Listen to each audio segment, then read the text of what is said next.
আমরা সেকেন্ড যদি দেখি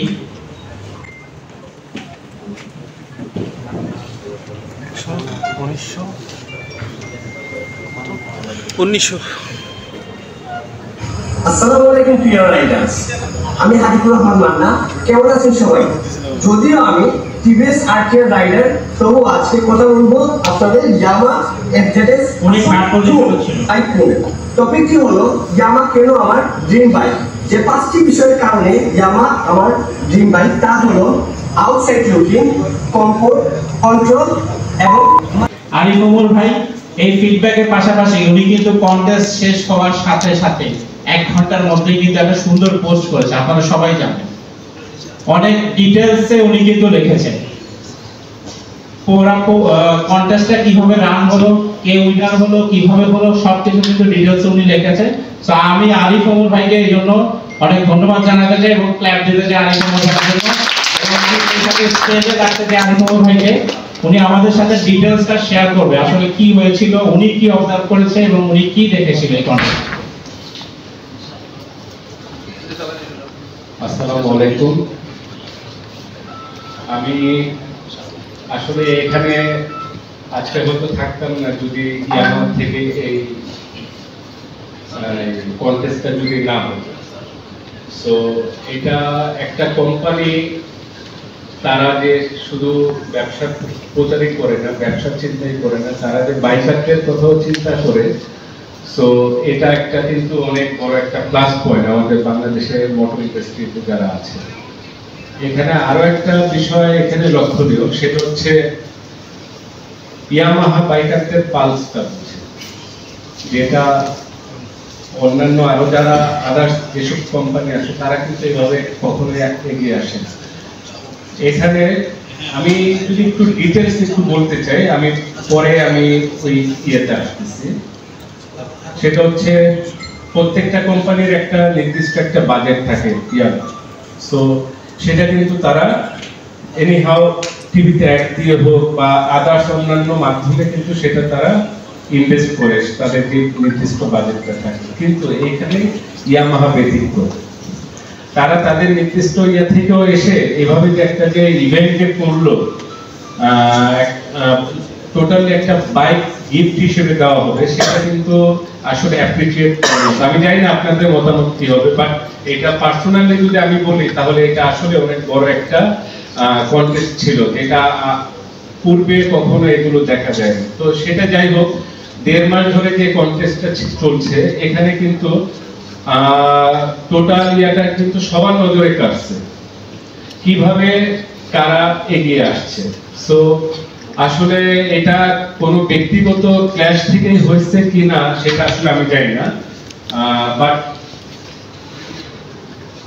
ইভেন্ট শেষ হবার 3-4 দিন আগে বা 5 দিন হবে, ম্যাক্সিমাম 5 দিন আগে হুট করে একজন এসে এইভাবে মানে একটা ইভেন্টটাকে নষ্ট করে দিবে, যেটা আসলে কাম্য ছিল না।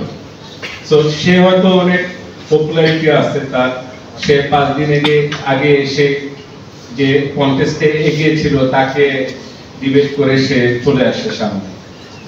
আমি এত ডিটেলসে যাব না, তবে এটা যারা এটা ম্যানেজমেন্টে ছিল তাদের এখানে আমি বলবো যে তারা আসলে টোটালি ফেয়ার হিসেবে এটা কাজ করে।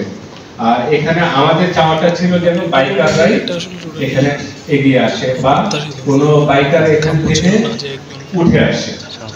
সো প্রত্যেকটা ভিডিওতে দেখা যাবে যে প্রত্যেকের ড্রিম বাইক কিন্তু ইয়ামাহা ছিল। সো হয়তো অনেকে কন্টেস্টে এসে কিন্তু এটা বলতেছে, বাট এভাবে যে এটা দেশব্যাপী যে একটা সারা ফেলবে, এটা কিন্তু একটা দারুণ একটা ব্যাপার ছিল এই কন্টেস্টের মাধ্যমে।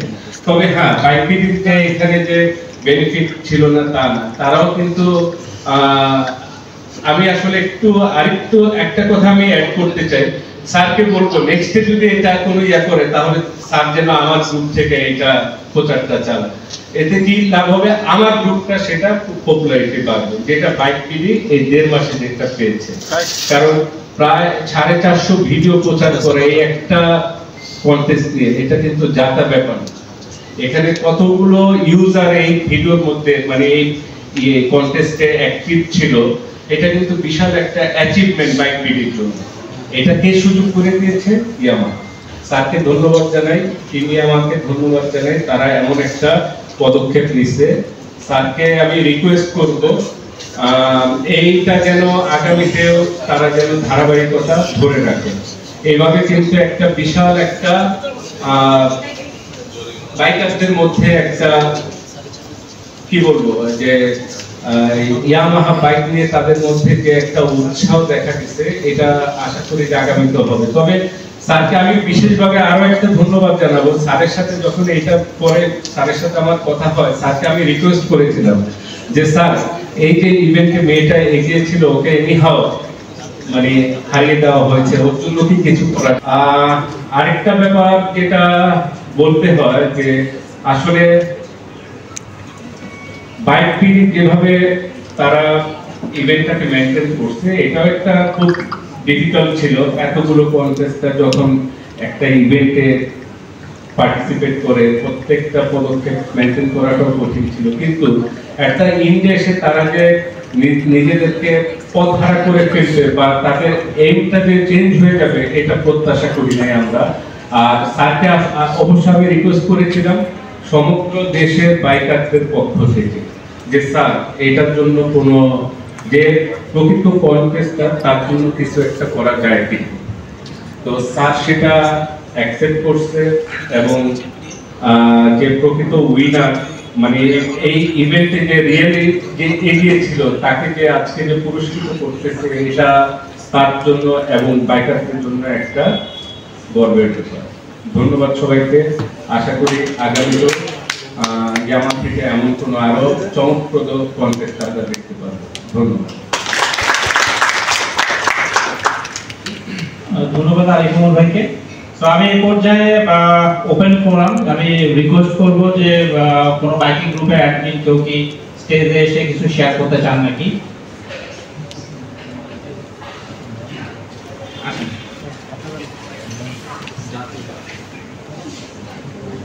আমরা মুন্নাকে ক্লাব দিয়ে স্বাগত জানাই। আসলে গ্রিন বাইক ইয়ামাহা এই কন্টেস্টে নিয়ে আসলে আমরা অনেকে পার্টিসিপেট করেছি। একটা ব্যাপার হচ্ছে যে এই কন্টেস্টের ফার্স্টে যেটা আমি অনুভব করেছি একমত হতে চাই যে এটা কিন্তু সাধারণ বাইকারদের মধ্যে ছিল, যে এই কম্পিটিশনটা আমরা সাধারণ বাইকার যারা আছি তারাই কন্টেস্টে পার্টিসিপেট করবো, তারাই থাকবো। কিন্তু বাইক এটি যেভাবে করে লাস্ট ইন্ডিং মোমেন্টে একজন ইনফ্লুয়েন্সারকে এনে এই কন্টেস্টে পার্টিসিপেট করে রাখলো, এই ইনফ্লুয়েন্সার সাথে তো আমরা সাধারণ মানুষ বা সাধারণ বাইকাররা তো কখনোই পারবো না এই কন্টেস্টে আসতে। যদি ইনফ্লুয়েন্সারদের মধ্যে থাকতো তাহলে সেটা ঠিক ছিল, বাট এই যে কাজটা করছে এটা আমাদের জন্য খুবই খারাপ ছিল। আর ইভেন স্যারকে আমি থ্যাংক ইউ দিব পার্সোনালি যে আমরা বলেছিলাম যে আমাদের একটা ছোট বোন সে পার্টিসিপেট করেছে, সে একজন সাধারণ বাইকার বা যে বাইক পায় না তার জন্য আমরা সবাই চেষ্টা করছি বা আমাদের অন্যান্য সবাই তাকে অ্যাজ এ সাধারণ বাইকার হিসেবে তাকে সাপোর্ট করছে, অন্যান্য বাইকারদেরকে সবাই সাপোর্ট করছে, সেভাবে করে সে উঠে আসছিল। কিন্তু একটা ইনফ্লুয়েন্সের সাথে খেলতে পারবে না। তারপরেও স্যারকে আমরা যখন রিকোয়েস্ট করছি ফেসবুকে অনেক বাইকাররা সাধারণ বাইকারদের পক্ষ থেকে তার জন্য রিকোয়েস্ট করা হয়েছে, স্যার সেটা রাখছে। এই জন্য স্যারকে অসংখ্য ধন্যবাদ। Thank you.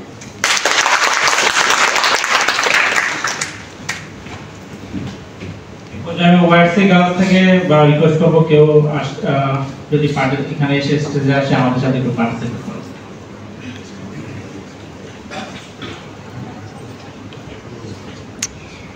হ্যালো, আসসালামু আলাইকুম। ফার্স্ট অফ অল আমি বেশি ডিটেলসে যাব না, সবাই অ্যাকচুয়ালি সবকিছুই জানেন। বিং আ বাইকার আমি যদি বলি কন্টেস্টটাতে টু বি ভেরি অনেস্ট আমার মনে হয়েছিল আমি তো পার্টিসিপেট করি, বিকজ আমার খুব অ্যাপিলিং লাগছিল যে আমি যদি মানে আরেকটা বাইক পাই, বিকজ ইয়ামাহার প্রতি ক্রেজ বা বাইকের প্রতি ক্রেজ অ্যাজ আ বাইকার সবারই আছে। আমার মনে হয় যারা যারা দেখেছেন একবার হলে একটা থট এসেছিল যে I might give a participation here, আমি হয়তো একটা সাবমিশন করতে পারি।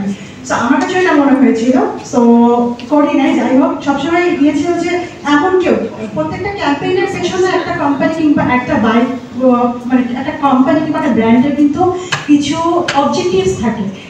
আমি বিলিভ করি যে ইয়ামাহার একটা অবজেক্টিভ ছিল যে এমন একজনকে বাইকটা দেওয়ার যে আসলে বাইক নেই এবং উনি আসলে বাইকটা পেয়ে নিজেকে, সে ফিমেল হোক আর মেল হোক, নিজেকে অ্যাটলিস্ট মানে এগিয়ে নিতে পারে বিং আ বাইকার। সো আমি বলবো যে ফেয়ার প্লে করার জন্য ফার্স্ট অফ অল আমি ইয়ামাহাকে এবং এসআইডি সুব্রত ভাইয়াকে একটা থ্যাংক ইউ দিব, একটা ক্ল্যাপ প্লিজ। প্রত্যেকটা ক্যাম্পেইন আমি যদি বলি যে বিং আ প্রফেশনাল, আমি জানি যে কোনো ক্যাম্পেইন যখন একটা কোম্পানি কিংবা একটা ব্র্যান্ড পাবলিশ করে তাদের টোটাল গোলটা থাকে যে ওই ক্যাম্পেইন থেকে ব্যাক অফ করার, যেটা আসলে ইয়ামাহা করেনি, লাস্ট পর্যন্ত গিয়েছে। এবং যে বাইক বিডির পক্ষ থেকে যে আসলে ইনফ্লুয়েন্সার যিনি জিতেছেন ওনাকেও দিয়েছে, এবং ফেয়ার প্লে হিসাবে শ্রেয়া যে দিয়েছিল লাস্ট মোমেন্ট পর্যন্ত, ওই ঘটনার আগ পর্যন্ত। সো শ্রেয়াকেও যেহেতু দিচ্ছে, আমি আসলে আই ফিলিং প্রাউড যে আমি আসলে ইয়ামাহার সদস্য এবং একটা ফেয়ার প্লে হচ্ছে, সেটার জন্য thank you so very much ইয়ামাহাকে অ্যান্ড শুভ থ্যাংক ইউ।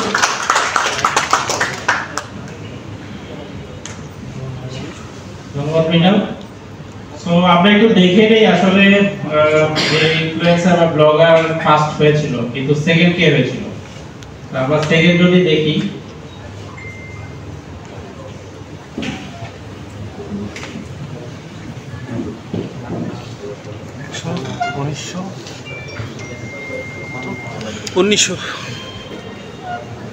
আসসালামু আলাইকুম প্রিয় রাইডার্স, আমি হাদিকুর রহমান মান্না। কেমন আছেন সবাই? যদিও আমি টিভিএস আরটিআর রাইডার, তবু আজকে কথা বলবো আপনাদের ইয়ামা এফজেডএস বাইক নিয়ে। টপিকটি হলো ইয়ামা কেন আমার ড্রিম বাইক। যে 5টি বিষয়ের কারণে ইয়ামা আমার ড্রিম বাইক, তা হলো আউটসাইড লুকিং, কমফোর্ট, কন্ট্রোল এবং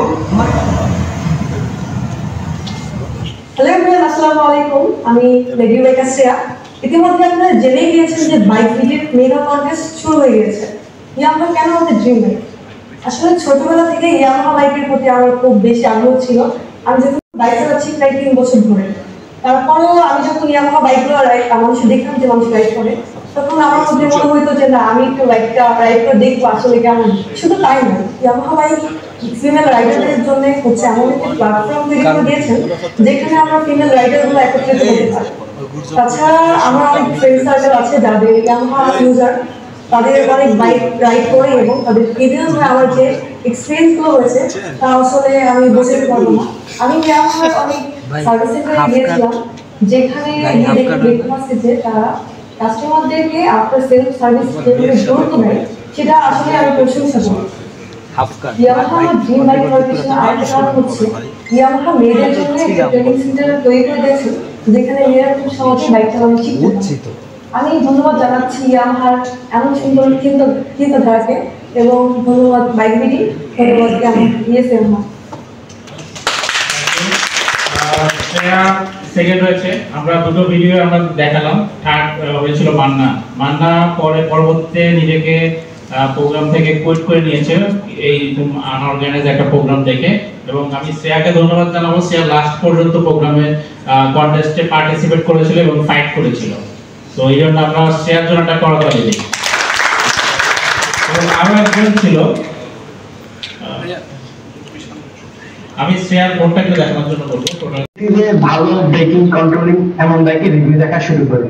ঠিক তখন বাইক বিডির অফিসিয়াল ইউটিউব চ্যানেলে সুব্রতদার করা অ্যাভিডেস সিরিজের বাসন্তপুর বাইকের রিভিউটা দেখি। কিছুদিন পরেই আমি বাসন্তপুর বাইকটি Bangladesh official showroom Abrar motors থেকে একটি পারচেজ করি।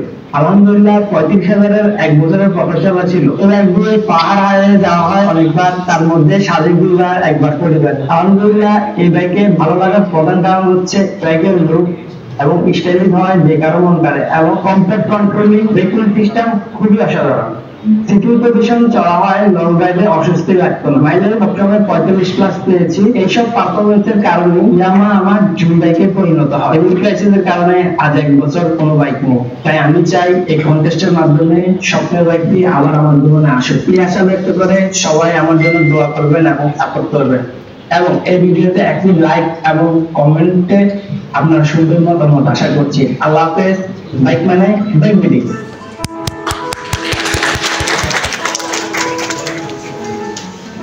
সবার কিন্তু একটা জেদ ছিল বাইকটা পাবে এবং ইচ্ছা ছিল। সো যে আমরা এতক্ষণ যেটা নিয়ে আলোচনা করছিলাম, আচ্ছা যার কারণে বাইকটা হয়নি, কিন্তু আমরা যারা পার্টিসিপেশন করেছে তাদেরকে সবাইকে ধন্যবাদ জানাতে চাই, এবং ইয়ামাহাকে যে সবাই এত পছন্দ করে এটা আমাদেরকে প্রাউড ফিল করে।